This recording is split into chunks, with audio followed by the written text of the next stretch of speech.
Te dire je peux parler? Ok, c'est parti.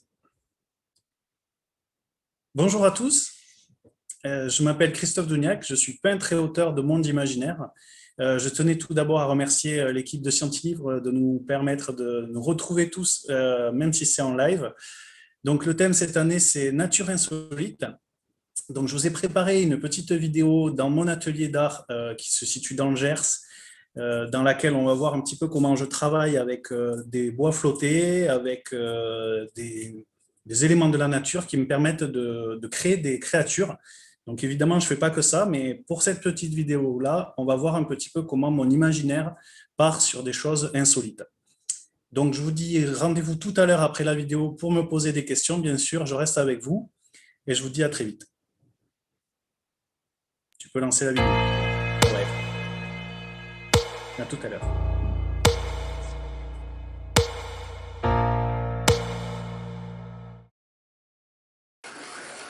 Christophe Dougnac, bonjour. Nous sommes donc dans votre atelier aujourd'hui dans le Gers à Fleurance. Est-ce que vous pourriez nous parler de la particularité de votre métier? Oui, bien sûr. Alors, je suis peintre et auteur de Monde Imaginaire, c'est-à-dire que je réalise à la fois le concept du livre, les textes, les images. Et les images, on va s'arrêter aujourd'hui sur ce qu'elles représentent. Ce sont à la fois des croquis, mais qui deviennent des dessins originaux, des aquarelles, des tableaux à l'huile ou des tableaux à l'acrylique. Voilà. À quoi cela vous sert de réaliser toutes ces illustrations, ces tableaux? En fait, comme je le disais, c'est un concept de livre, c'est-à-dire que les tableaux se lient entre eux et au fur et à mesure, ça raconte une histoire. Mon but premier, c'est ça, c'est de raconter un personnage dans un décor avec toute une histoire derrière. En général, il y a un personnage principal, une histoire qui est hors du temps, puisque moi je fais des mondes imaginaires avec des créatures, des aventures, et le but c'est vraiment d'arriver à créer un univers qui part du réel pour aller vers l'imaginaire. Vous nous montrez? Oui, bien sûr, regardez. Donc là, par exemple, j'ai quelques carnets. Alors, de temps en temps, je reviens dessus pour après faire des originaux. Donc, ce sont des carnets de petit format parce que quand je me déplace, j'aime bien avoir mon carnet sur moi pour y travailler, noter mes idées. Là, dernièrement, j'avais travaillé sur Songeur de monde. Et donc ici, par exemple, on peut voir la recherche d'un personnage dans un décor. On peut voir des recherches de vaisseaux. Là, il y avait un personnage Honorine, donc il y avait des cétacés. Ici, c'est les recherches sur Ambre, qui avait une crête bionique. La fameuse Honorine avec son axone et la baleine. Et Archiboldo, qui est un autre personnage avec une histoire de Nautilus. Donc là, c'est carrément juste des positions de masse avec des recherches de décors. Voilà. Le but du carnet, c'est quoi, Christophe? Ben, c'est de noter toutes les idées. Alors, je ne cherche pas forcément la beauté de l'image, mais je cherche un concept avant tout. Ça permet aussi de revenir sur des idées que j'ai oubliées dans le temps, puisque en fait, je travaille sur plusieurs livres à la fois. Et il m'arrive des fois même de faire des simples recherches de vignettes comme ceci. Et quand je dis vignette, c'est vraiment un timbre-poste pas plus grand qu'une main. Ça permet de balancer pas mal d'idées rapidement au crayon de couleur ou au crayon à papier pour arriver après à des recherches couleurs plus poussées avec de la documentation. On a par exemple ici même un original qui a été dans mon premier livre Cernunos. Donc j'ai des bois flottés, des pierres, des choses comme ça. Je vais vous montrer carrément, on va se mettre en forme. Donc vous voyez ici, j'ai par exemple des bois, des pierres ici. Voilà. Je ramasse des trucs dans la nature qui m'inspirent, des créatures, ou alors je fais aussi des photos, mais c'était une partie que je faisais dans mes premiers romans graphiques, et la photo, de plus en plus, je m'en éloigne, je préfère travailler réellement avec des choses que je peux palper, que je peux tourner, pour chercher une forme intéressante. Vous voyez par exemple ici, on peut avoir une tête de dragon, on peut imaginer, regardez, si je mets un fond comme ça ici, on a un œil là, une crête, et après il suffirait par exemple de le dessiner. Donc le peintre, il doit aussi beaucoup observer du coup la nature, il doit aussi beaucoup observer son environnement, il doit donc prendre des notes. Oui. Et les idées, elles vous viennent comment? Bien, en fait, en cherchant, hein, tout simplement en cherchant des formes. Là, on peut voir une tête d'élan, ici une tête d'éléphant. Là, regardez ici, par exemple. Si je le tourne, je peux voir un crâne. Ça veut dire qu'en fait, j'ai déjà une notion d'anatomie, une connaissance des formes, soit humaines, soit animales. Donc, j'étudie régulièrement l'hybridation, c'est-à-dire que je peux mélanger le corps d'un rhinocéros avec le corps d'un gorille, par exemple. Et ici, on peut imaginer une tête, on ne sait pas encore de quoi, mais ça peut être un début. On peut commencer, donc il y a un axe de symétrie. Allez, nous démarrons avec vous. Donc vous nous expliquez. On Voilà. va prendre un petit cours de dessin. Je vais prendre la ligne ici. On est d'accord que c'est un triangle, une forme générale au départ. Le piège, en fait, quand on dessine et quand on peint, même à un niveau professionnel, c'est d'aller dans les détails. Et donc les détails, c'est vraiment à la fin. Donc c'est pas la peine de démarrer sur quelque chose même. Vous voyez, là, j'allais faire une bêtise, j'allais faire quelque chose de grand. Vous voyez, si on voit la taille d'un avant-bras, je pars directement presque sur un original, là, alors que normalement, dans mon coin de page ou dans mon carnet, imaginons que je sois dans la nature et que je ne puisse pas ramener ce bois flotté, je vais aller commencer à chercher en gribouillant comme ça la forme de base. Avec l'orbite, on sait qu'on va avoir l'orbite ici, là où vont se loger les yeux. Ici, on va avoir une sorte de museau. Là, on pourra faire partir peut-être des cornes. Donc on est sur quelque chose de peut-être soit agressif ou pas, mais c'est pas parce qu'on met des cornes que c'est agressif, hein. On peut rester aussi sur un animal imaginaire peut-être gentil qui va aider le personnage à traverser la forêt. Voilà. Donc une fois que j'ai posé mon croquis, je peux très vite peut-être commencer à imaginer un buste, un corps, quelque chose. Et si j'ouvre la composition, je peux même, après, plus tard, se dire, tiens, je pose un squelette et je vais faire un personnage donc anthropomorphique, c'est-à-dire un corps plus ou moins humain, avec donc un buste, un bassin, des jambes, ici, avec donc toujours une notion d'anatomie, hein, avec un rapport, le nombre de têtes qui rentrent dans le corps. Si je le fais avec 8 têtes, par exemple, qui rentrent dans le corps, ça va faire plutôt un personnage adulte, humain. Si je descends plutôt comme ça, je vais plutôt partir sur quelqu'un de type nain ou alors de type, vous voyez, comme dans Bilbo le Hobbit ou dans des personnages étranges qui seraient très très petits et qui pourraient être même invisibles dans la forêt. Donc, en quelques secondes, quelques minutes, on est parti de ça. Ouais. Et vous avez donc réalisé, déjà imaginé un personnage. Donc du coup, on va voir l'effet en plus grand ou vous partez sur autre chose? Non, on peut aussi, le principe de la miniature, c'est, voilà, je vous avais dit au début de cette vidéo que je peux faire un dragon par exemple, donc je peux chercher des excroissances ici, mais avant tout, pareil, je refais ma miniature pour positionner où je place l'œil, l'orbite de l'œil, donc on voit que c'est à peu près au milieu, donc je me sers de mon crayon pour mesurer par exemple, ici, ici. Donc on voit qu'il y a une grande distance ici, une grande distance, et là très courte. Donc ça me permet... Vous vous servez de votre crayon. Oui. Montrez-nous. Comme ça par exemple. Tout ça. D'accord. Voilà, ça permet de prendre des mesures assez rapides. D'avoir la proportion. La proportion, tout à fait. Après, je peux me lâcher et commencer déjà à avoir une envie, c'est-à-dire une grande corne ici, ou de grands bois qui partent, type cerf.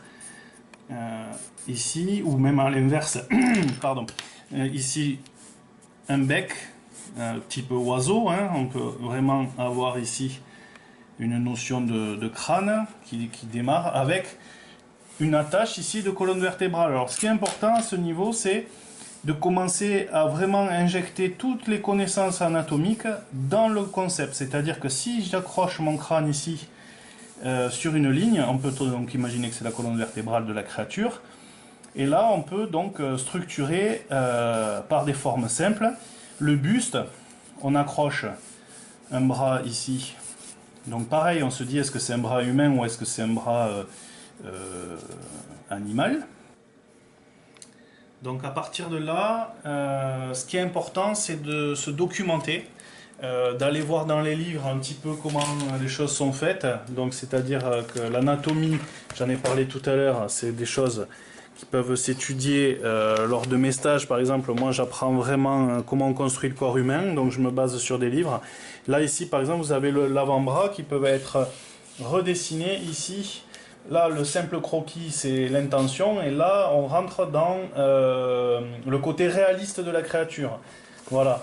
Après, si vous voulez pas faire un crâne d'oiseau et faire de l'iconographie aussi sur des crânes autres, vous pouvez aller dans des livres d'histoire naturelle ou au musée, aller dessiner sur place et chercher des références en fait. Il ne faut pas avoir honte d'aller piocher soit dans ses propres photos, soit dans des livres que d'autres artistes ont réalisés ou d'autres professionnels. C'est important de se documenter, d'étudier, de rester toujours vif sur le principe. Un bras, ben, voilà, il faut étudier son muscle, il faut étudier son mouvement. Et derrière tout ça, évidemment, on revient sur l'essentiel, c'est l'histoire. Qu'est-ce que je veux raconter cette créature, dans quel environnement elle vit, est-ce qu'elle vit dans la montagne, est-ce qu'elle vit dans la forêt, est-ce qu'elle vit dans un univers complètement étrange. Même Justement, si... où vit-elle? Racontez-nous. Alors, on part sur cette idée-là. C'est un personnage que vous allez réaliser? Oui, je pense que je vais plutôt me concentrer sur la tête parce que je ne sais pas encore où je vais. Donc on peut, si vous le souhaitez, imaginer ceci en étude. Par exemple, on peut passer après à un niveau de gris, une fois qu'on a le croquis de réaliser. Alors, on passe un peu de temps avec vous pour réaliser ce croquis. Voilà. En même temps, vous avez été très rapide tout à l'heure, donc pourquoi pas. Vous parliez des stages, c'est-à-dire que vous proposez à des personnes de venir ici, chez vous, dans le Gers, pour apprendre à dessiner? Oui, alors c'est pas vraiment chez moi, c'est-à-dire dans cet atelier, puisque ça c'est mon atelier personnel dans lequel je crée toutes mes images. C'est plutôt dans la galerie d'art où j'ai mon travail, donc mes livres, mes posters, mes tableaux en vente, mais c'est un lieu aussi où je donne donc des cours réguliers le mardi soir. Et des stages donc à thème, des stages découvertes sur un jour. Donc découverte du portrait, découverte des animaux fantastiques, etc. Et des stages sur 2 jours où là on a vraiment toute la connaissance, les fondamentaux avec l'harmonie des couleurs, les compositions, voilà. Et ça, le but c'est qu'après le stagiaire reparte avec des connaissances pour qu'il puisse lui-même réaliser ses propres idées, ses propres tableaux. Nous avons donc changé de poste puisque Christophe, vous nous proposez maintenant de terminer ce dessin avec une aquarelle. Donc il faut avoir plusieurs techniques, il faut avoir plusieurs postes. Qu'est-ce que c'est que ce chose? Donc c'est de la pâte à modeler. Non, c'est une gomme mie de pain. En fait, ça permet d'enlever le gras du dessin avant de l'aquareller. Puisque si on est comme moi, on a tendance à trop appuyer malgré toutes ces années où j'essaye de dire aux élèves n'appuyez pas au début quand vous faites le croquis. Bon, mais voilà, c'est des tempéraments. Donc, à l'aide de gomme électrique, on peut vraiment resculpter le dessin. Il y a la gomme aussi ici Mono 0 qui permet d'avoir des finesses, c'est comme un critérium. Donc voilà, tout ça c'est du matériel que je mets à disposition lors de mes stages. Mais c'est un matériel qu'il faut quand même prendre en main. C'est pas, voilà, c'est pas inné, sinon on connaît la gomme classique, quoi, voilà. Donc là, le dessin est, comme vous dites, posé. Oui. La moitié du coup. Oui, parce qu'en fait, quand je suis en étude, je suis pas en train de faire un original. Je fais des recherches donc de croquis, des recherches de forme et après à la ligne, comme on dit. Et là, il faudrait que je fasse une épure, c'est-à-dire que le dessin fini avec les bons traits aux bons endroits. Ça serait du crayon de couleur, je pourrais directement dessiner avec. D'ailleurs, on peut essayer. Donc tout est matériel autour de vous pour l'aquarelle. Ça, c'est le poste d'aquarelle, c'est ça? Oui, D'accord. ça, Très bien. ça varie de temps en Alors, temps. Là, par exemple, je prends mon crayon de couleur aquarellable, watercolor, et ça permet, vous allez voir, de commencer à diluer les choses. J'ai des pinceaux à réservoir d'eau. Ici, par exemple, je vais alors vous placer... voyez, c'est de l'eau.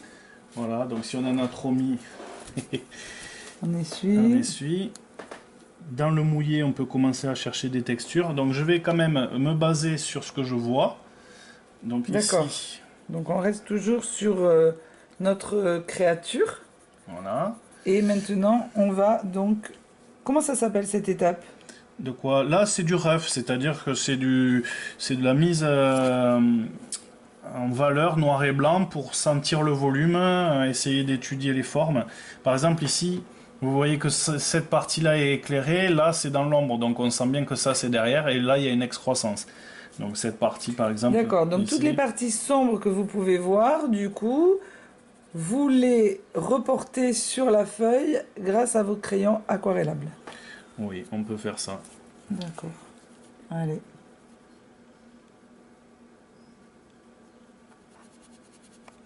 L'idée, c'est de jouer avec les différentes valeurs de gris pour modeler le relief de la créature.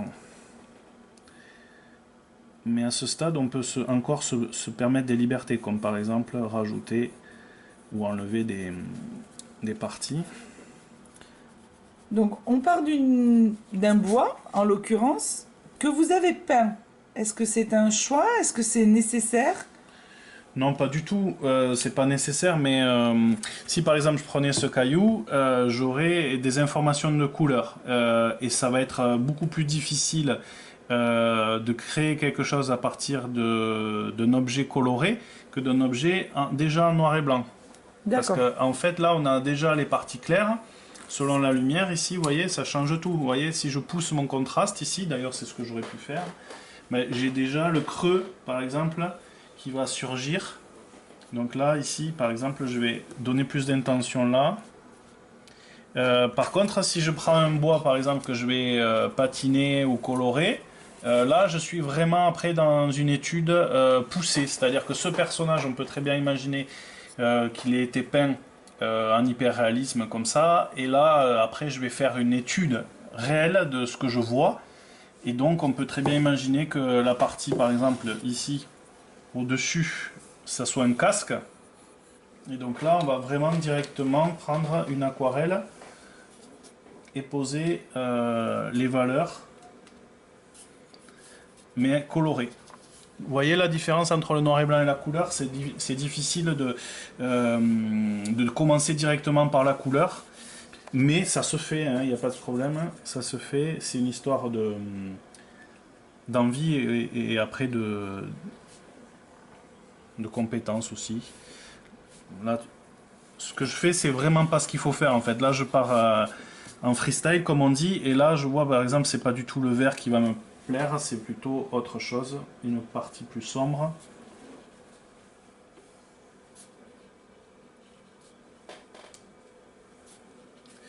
Voilà. Donc, avant de faire ça, on fait une petite étude de couleur. C'est-à-dire que le noir et blanc est fini, on est d'accord avec les ombres et les lumières, et après, sur le même principe que les croquis, on va faire une pochade ou une miniature en couleur. On va réfléchir au décor et à la silhouette dans le décor. C'est parfait. Du coup, on vous laisse continuer un petit peu cette aquarelle. On est impatient de voir les choses évoluer et surtout de voir votre créature se créer. Merci.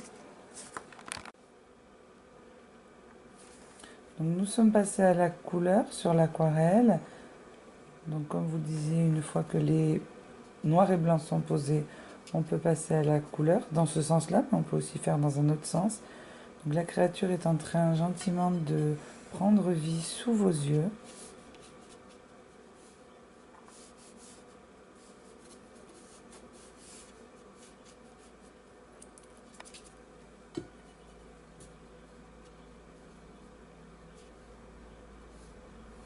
Là, je cherche à recréer les formes organiques que je peux observer sur le bois. Et j'interprète les valeurs noir et blanc en couleur directement. Vu que dans la vidéo on est limité par le temps, il faut compter normalement des temps de séchage et des parties qu'on peut réserver aussi en blanc, etc. En fait, l'aquarelle, on n'a vraiment pas droit à l'erreur, quoi. C'est un média qui est très intéressant parce qu'on peut arriver à du réalisme, mais faut pas trop se tromper, quoi. Faut laisser les blancs là où il y a des blancs, c'est-à-dire là où il y a la lumière. C'est un parti pris. Voilà. Est-ce qu'on peut démarrer un premier stage, par exemple, avec de l'aquarelle? Est-ce que une question aussi importante, est-ce que dans vos illustrations, dans vos livres que vous créez, est-ce que c'est l'aquarelle qui prime ou est-ce que c'est d'autres techniques? Très bonne question. Alors, les premiers romans graphiques et livres mondes ont été réalisés avec des dessins en noir et blanc et des peintures à l'huile principalement ou des acryliques, plus rares. Et là, je tends vers l'aquarelle pour des raisons, on va dire, narratives. C'est-à-dire que le personnage principal, par exemple, de mon prochain livre monde, est lui-même un artiste aquarelliste. Donc, du coup, son carnet, son grimoire, qui tient avec lui et va être dans le livre, c'est-à-dire qu'on verra ses propres dessins. Donc là, par exemple, je vais être directement sur de l'aquarelle, comme si lui-même avait rencontré les créatures. Donc c'est souvent l'intention aussi qui va donner, enfin le concept du livre qui va donner le style. Comme dans Songeur de monde, par exemple, il y a des travaux qui ont été réalisés directement en tablette graphique à l'aide d'un logiciel de traitement d'images. Et les images sont plutôt futuristes puisque c'est un livre de science-fiction. Voilà, donc C'est une technique particulière, ça porte un nom particulier, de partir d'une pierre, d'un morceau de bois pour réaliser une créature? oui, en fait, vous vous souvenez quand on était petit, on regardait les nuages, on voyait des formes, ou dans des bois, etc. Ben ça s'appelle la pareidolie. Ça veut dire, donc c'est l'envie, l'art et la manière de découvrir dans des formes de la nature, ou dans des taches d'encre, un visage ou un animal. La pareidolie. Ouais, tout à Vous fait. êtes donc chasseur d'images, pareidologue, peintre, auteur de monde imaginaire. Oui, la carte de visite est un peu courte, mais c'est pas grave. Donc, on est avec vous toujours dans votre atelier à Florence, dans le Gers.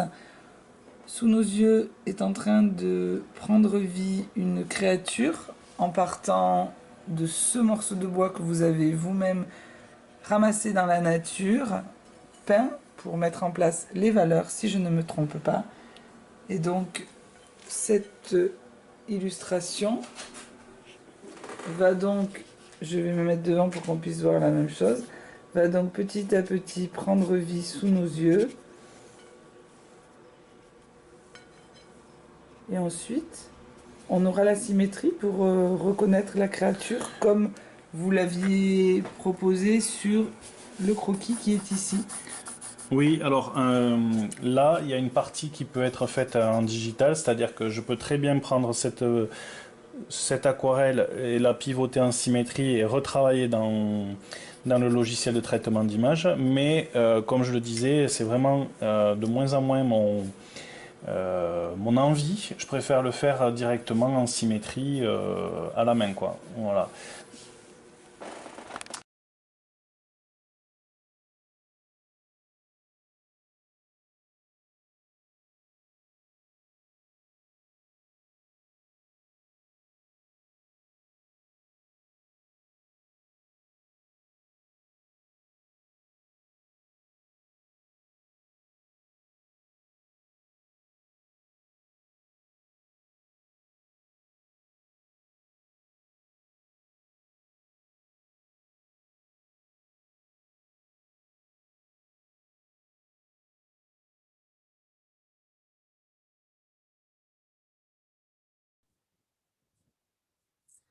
Merci d'avoir regardé cette vidéo. Donc, je vous donne rendez-vous dans mon atelier d'art pour éventuellement des cours de dessin ou de peinture toute l'année. Je fais aussi des stages et je vous dis restez curieux et prenez soin de vous. Merci, à bientôt.